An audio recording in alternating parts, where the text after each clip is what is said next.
అన్న ఆ జోసెఫ్ని అసలు అనవసరంగా నమ్ముతావు. ఆ జోసెఫ్లో యథార్థతనే లేదు అసలు. 1 సెకండ్ జోసఫ్.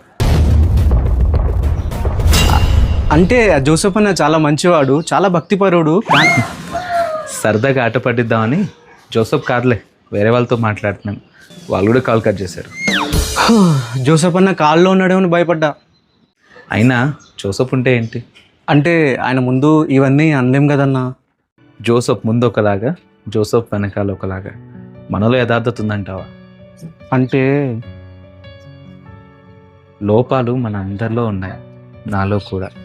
సరిచేసుకోవడానికి ప్రతి ఒక్కరికి అవకాశం ఇవ్వాలి. లోపమున్న ప్రతి వ్యక్తిని వెలేస్తూ పోతే నాకు మీరుండరు, మీకు నేనుండను, అసలు ఎవరూ ఉండరు. లోపాలను ఎత్తి చూపుతూ వ్యక్తుల్ని వెలేస్తే మనుషుల్ని పోగొట్టుకుంటాం. కానీ ఒకరిలో ఉన్న బలహీనతను మరొకరు భరిస్తూ సరిచేసుకోవడానికి అవకాశం కల్పించినప్పుడే క్రీస్తు ప్రేమను ప్రకటించిన వారం అవుతాం, మనుషుల్ని సంపాదించుకుంటాం.